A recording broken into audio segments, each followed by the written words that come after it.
નમસ્કાર. વાણિજ્ય સંચાલન business management TY BCom semester 5 આપણે કિંમત નિર્ણય, કિંમત નિર્ધારણ નીતિ અને એની વ્યૂહરચનાઓ વિશે ચર્ચા કરી.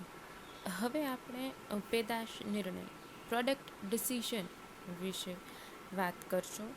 તો સૌપ્રથમ તો પ્રોડક્ટ ડિસિઝન વિશે વાત કરતાં પહેલાં પેદાશ એટલે શું છે, પ્રોડક્ટ શું છે એ જોઈએ. પેદાશ એટલે એવી બધી જ બાબતો કે જે ખરીદનારને તેના નાણાંના વિનિમયમાં મેળવે છે. એ વસ્તુ હોય કે સેવા હોય, મૂર્ત હોય કે અમૂર્ત હોય, એટલે કે પેદાશ એવી બધી જ બાબતનો સમાવેશ કરે છે કે જે વ્યક્તિ એ પેદાશ ખરીદે છે એ વ્યક્તિને એના બદલામાં નાણાં ચૂકવવા પડે છે અને જે વ્યક્તિ વેચે છે એને એ વસ્તુ વેચવાના બદલામાં નાણાં મળે છે. તો નાણાં દ્વારા જે વસ્તુનો વિનિમય થઈ શકતું હોય એને પેદાશ કહેવાય. માલ સામાન જ્યારે અમુક પ્રક્રિયામાંથી પસાર થાય ત્યારે સેવા અથવા તો ચીજવસ્તુઓનું સ્વરૂપ ધારણ કરે તેને પેદાશ કહી શકાય. હવે બધી જ વસ્તુ સીધી ઉપયોગ કરી શકાય એવી ન હોય, તો હવે જે વસ્તુ કે સેવા ઉપર પ્રક્રિયા કરીને આપણે એનો ઉપયોગ કરી શકતા હોઈએ તેને પેદાશ કહેવાય. જેમ કે લાકડું છે તો આપણે લાકડાનું એમને કોઈ જ કામ નથી આવતું, પરંતુ લાકડામાં પ્રક્રિયા કરીને ફર્નિચર છે એ બનાવીને ફર્નિચરનો ઉપયોગ કરી શકીએ છીએ. તો જ્યારે લાકડામાંથી વસ્તુ ફર્નિચર બને ત્યારે એને માલ સામાન કહેવાય અને આપણે એનું નાણાંમાં વિનિમય કરીએ, એટલે કે નાણાંના બદલામાં આપણે ફર્નિચર મેળવીએ તો એ ફર્નિચર એટલે કે માલ સામાન હોય, વસ્તુ હોય કે કોઈ સેવા હોય ત્યારે એ પેદાશ બને છે.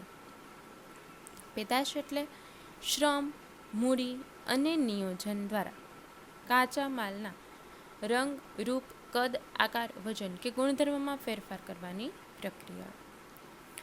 પેદાશ નિર્ણયમાં આપણે પેદાશના લક્ષણો, વર્ગીકરણ, વપરાશી પેદાશો અને ઔદ્યોગિક પેદાશોનો તફાવત, ઔદ્યોગિક પેદાશો અને વપરાશી પેદાશોનું વર્ગીકરણ, નવી પેદાશ વિકાસનું મહત્ત્વ અને નવી પેદાશ વિકાસ પ્રક્રિયાઓના તબક્કા, પેદાશ મિશ્ર વસ્તુ, પેદાશ રેખા, પેદાશ મિશ્ર, વ્યૂહરચના, બ્રાન્ડિંગ, પેકેજિંગ, લેબલિંગ, પેદાશ જીવનચક્રના તબક્કાઓ વિશે વાત કરીશું.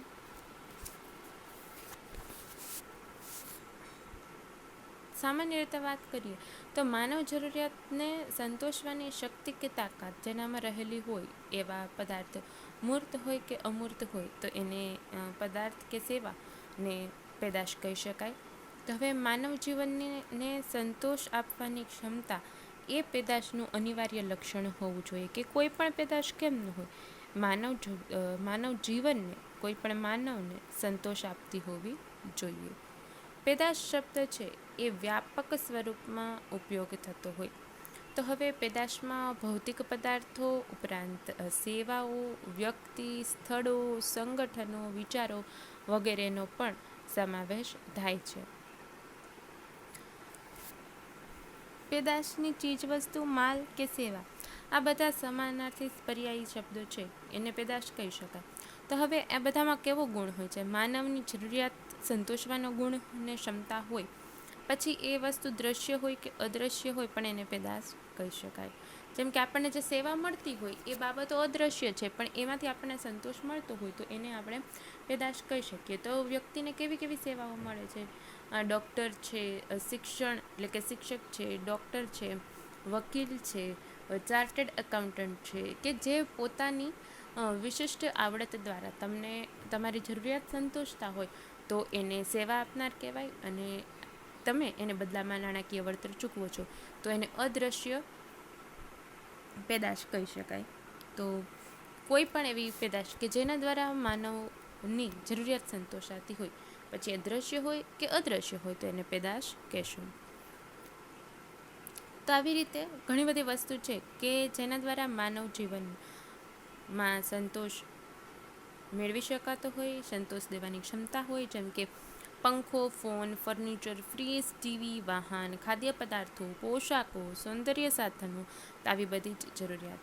હવે એવું પણ એક્ઝામ્પલ લઈ શકે કે કાપડની જરૂરિયાત જે સંતોષે છે, એવી જ રીતે દરજી પણ એ કામ આપે છે કે ભાઈ એ તમને કાપડમાંથી ફેશનેબલ કપડાં બનાવી આપે છે, તો એ પણ એટલું જ મહત્ત્વનું છે. પછી જેમ કે દવા છે, તો ડૉક્ટરની સારવાર છે, એ સેવા કહેવાશે, તો એનો પણ પેદાશ કહી શકાશે. કેટલીક પેદાશો એવી હોય કે જેના ગુણધર્મ એવા પ્રકારના હોય કે ભૌતિક જરૂરિયાત સંતોષવા માટે મનોવૈજ્ઞાનિક સંતોષ પણ પૂરો પાડે. એટલે કે ભૌતિક જરૂરિયાત તો સંતોષે છે, સાથે સાથે મનોવૈજ્ઞાનિક રીતે પણ એ સંતોષ પૂરો પાડે, જેમ કે કલર ટીવી, એસી. તો આવી બધી બાબતોને કારણે જરૂરિયાત તો સંતોષાય છે. મોબાઈલ ફોન, પરંતુ આ બધી વસ્તુ વાપરવાને કારણે જે વ્યક્તિ છે એને સમાજમાં પોતાની પ્રતિષ્ઠા લાગે છે, અને કેવળ વાસ્તવિક સંતોષ નહીં પરંતુ મનોવૈજ્ઞાનિક સંતોષ પણ આપી શકે છે. એટલે કે જે ભૌતિક સુખ સગવડની સાધનો છે, જે બધા ટીવી, એસી, ટેલિફોન, કાર, તો આ બધાને પેદાશની સાથે સાથે મનોવૈજ્ઞાનિક સંતોષ પણ એ પૂરો પાડે છે. હવે કેટલીક જરૂરિયાતો એવી હોય કે જે વ્યક્તિની અગત્યની ભૂમિકા પૂરી પાડતો હોય. જેમ કે બધા જ વ્યક્તિને અલગ અલગ કળામાં રસ હોય, તો કોઈને સંગીતમાં રસ હોય, કોઈને પેઇન્ટિંગમાં રસ હોય, કોઈને ડાન્સમાં રસ હોય, બરાબર. આવી અલગ અલગ કળામાં રસ હોય, ક્રિકેટમાં રસ હોય, સ્પોર્ટ્સમાં રસ હોય, તો આ બધી જે કળા છે અથવા તો જે મનોરંજનના જે સાધનો છે, તો એમાંથી એને જે વસ્તુને સંતોષ મળતો હોય, તો એના બદલામાં પણ એ નાણાં આપે છે, તો એ પણ એક પ્રકારની સેવા કે પેદાશ પણ કહી શકાય. તો વ્યક્તિની જરૂરિયાત સંતોષવામાં તેમના વ્યક્તિત્વ પણ મહત્ત્વના બને છે. જેમ કે અમુક લોકો હોય, અમુક જ ડૉક્ટર પાસેથી દવા લેતા હોય, અમુક જ અધ્યાપક પાસેથી માર્ગદર્શન મેળવતા હોય, અમુક સ્પેસિફિક વકીલની જ સલાહ લેતા હોય. તો આ શું થયું કે સેવા કે પેદાશ મેળવવા માટે અમુક વ્યક્તિ કે તેના વ્યક્તિગત રીતે એ વ્યક્તિ મહત્ત્વનો ભાગ ભજવે છે. જેમ કે કરિયાણું લેતા હો તો તમે બધા કરિયાણાવાળા પાસેથી ન લેતા હો, તમે અમુક એક સ્પેસિફિક તમારા ઘરની નજીક હોય તો એ વ્યક્તિ પાસેથી જ કરિયાણું લેતા હો. તમે જ્યાં તમારો ટેલર હોય, જે જગ્યાએ તમે દરજી આગળ તમે કપડાં સીવડાવતા હો, તો એ પણ તમારો સ્પેસિફિક હશે. તો આ શું થયું કે અમુક જરૂરિયાત એવી હોય કે એના માટે એ પેદાશ સંતોષવા માટે એ પેદાશ પૂરી પાડનાર વ્યક્તિ છે, તો એ વ્યક્તિ પણ મહત્ત્વનો ભાગ ભજવે છે કે જેની પાસેથી વસ્તુ ખરીદે ત્યારે વ્યક્તિને સંતોષ મળતો હોય છે.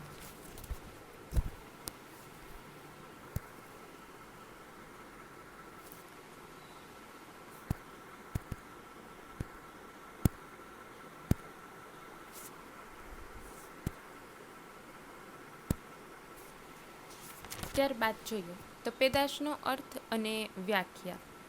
તો પેદાશનો અર્થ અને વ્યાખ્યા એ કહી શકાય કે સામાન્ય રીતે માનવ જરૂરિયાત સંતોષવાની શક્તિ કે ગુણ તેનામાં રહેલી હોય એવા પેદાશ અથવા તો એના પદાર્થ અથવા તો સેવાને પેદાશ તરીકે ઓળખવામાં આવે છે.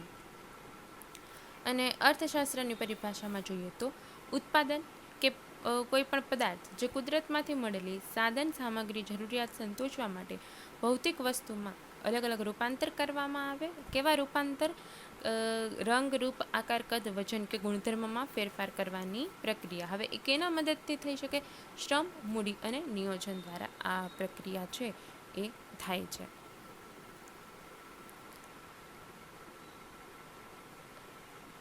હવે પેદાશ છે, તો એ પેદાશ માટે અલગ અલગ જે વ્યાખ્યા આપેલી છે એ આપણે જોઈ, પરંતુ એવું કહે છે કે પેદાશ એટલે 3 વસ્તુઓનો સરવાળો છે. આંતરિક લાક્ષણિકતાઓ, તેની માલ સામગ્રી અને ઘડતર, તેની કામગીરીની શક્તિ, તેનું પેકેજિંગ, બ્રાન્ડિંગ, ટ્રેડમાર્ક, આવી બધી જે અમૂર્ત બાબતો છે એની સાથે પણ એ વસ્તુ સંકળાયેલી છે.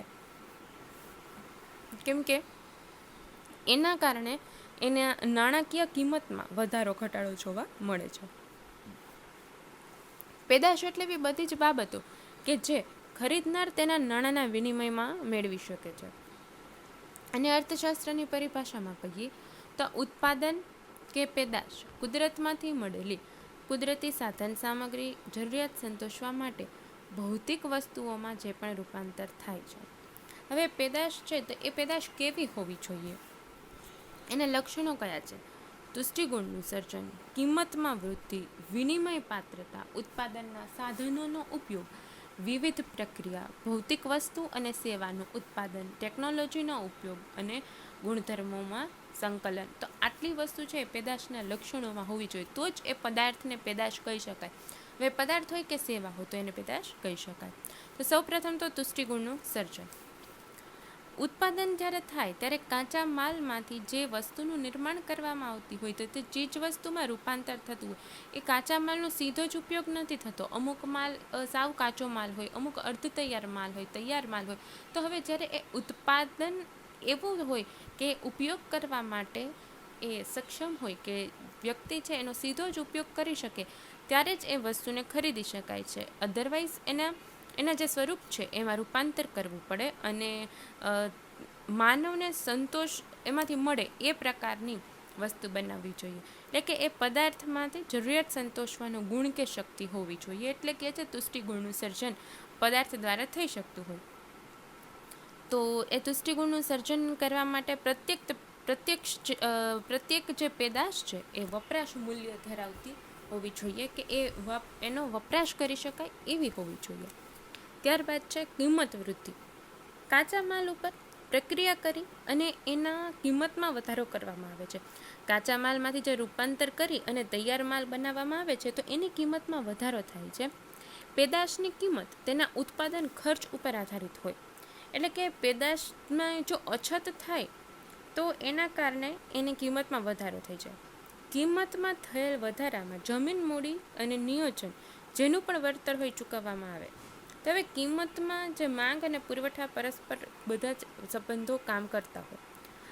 ઉદાહરણ લઈએ તો કાચું લાકડું છે એની કંઈ કિંમત ન હોઈ શકે, હા સિવાય કે બળતણમાં ઉપયોગ થાય. બાકી લાકડામાંથી પ્રક્રિયા કરીને ફર્નિચર છે, બેન્ચીસ છે, ઉપયોગી વસ્તુ છે એ બનાવવામાં આવે તો એના બદલામાં નાણાં મળી શકે. એવી જ રીતે કાચું લોખંડ છે તો એ કોઈને ઉપયોગમાં નથી આવવાનું સિવાય કે ઉદ્યોગ ધંધામાં. તો એ ઉદ્યોગ ધંધામાં શું કરે છે, એના ઉપર પ્રક્રિયા જ કરે છે. તો લોખંડ ઉપર પ્રક્રિયા કરી અને એમાંથી ફર્નિચર બનાવવામાં આવે, જુદી જુદી વસ્તુ બનાવવામાં આવે તો પછી એનો ધાતુ તરીકે ઉપયોગ થઈ શકે છે. તો આ વસ્તુ છે જ્યારે કાચા માલમાં હોય છે ત્યારે એની કિંમત ઝાઝી નથી હોતી, પરંતુ એના ઉપર પ્રક્રિયા કરી અને એમાં ઉપયોગિતા મૂલ્ય જ્યારે નાખવામાં આવે ત્યારે એની કિંમતમાં વધારો થાય છે અને એ જમીન મૂડી અને નિયોજકો દ્વારા એ કાર્ય થાય છે. એટલે કે આ કાર્યના બદલામાં એને વળતર ચૂકવવામાં આવે છે. ત્યારબાદ છે વિનિમય પાત્રતા. વિનિમય થવું એટલે કે એક્સચેન્જ થઈ શકવું. તો હવે પેદાશને બજારમાં મૂકી શકાય એવી હોવી જોઈએ, તેની ઓફર કરી શકાય, તેનું વેચાણ કરી શકાય. પેદાશ છે એ વાપરવા યોગ્ય હોવી જોઈએ, એટલે કે એનું વપરાશ મૂલ્ય પણ હોવું જોઈએ. એટલે એને એવું કહી શકાય કે વિનિમય પાત્રતા ધરાવે છે. પણ જે વસ્તુ વિનિમય પાત્રતા ધરાવતી ન હોય એને પેદાશ ન કહી શકાય. એટલે કે એ સંતોષ આપતી હોવી જોઈએ અને એની સાથે સાથે વિનિમય પાત્રતા પણ હોવી જોઈએ. પછી છે ઉત્પાદનના સાધનોનો ઉપયોગ. તો જે પદાર્થ છે, હમણાં આપણે વાત કરી કે એના સ્વરૂપમાં, એના ગુણધર્મમાં ફેરફાર કરવામાં આવે, રંગ, રૂપ, આકાર, કદ અને એને વાપરવા યોગ્ય બનાવવામાં આવે. તો એ શેના દ્વારા બનાવવામાં આવે છે? ઉત્પાદનના સાધનો. તો ઉત્પાદનના મુખ્ય 4 સાધનો આપણને ખ્યાલ છે: જમીન, મૂડી, શ્રમ અને નિયોજક. તો નિયોજક પોતે પોતાની જમીન, મૂડી અને શ્રમ રોકે છે, એના ઉપર ઉત્પાદન કાર્ય હાથ ધરે છે. ઉત્પાદન કર્યા પછી પેદાશનું ઉત્પાદન ખર્ચ હોય. ઉત્પાદન ખર્ચ વસૂલ્યા પછી પણ જો મોટી કંપની હોય તો બીજા ઘણા બધા ખર્ચા હોય અને એ બધા જ ખર્ચાઓ પ્લસ કરી અને એની વેચાણ કિંમત નક્કી કરી અને પછી એના બદલામાં નાણાં વસૂલ કરવામાં આવે છે. ત્યારબાદ છે વિવિધ પ્રક્રિયા. પેદાશ ઉપર વિવિધ પ્રક્રિયા થાય. કાચા માલમાંથી ઉપયોગી વસ્તુ બનાવે ત્યારે અનેક પ્રક્રિયામાંથી પસાર થતું હોય.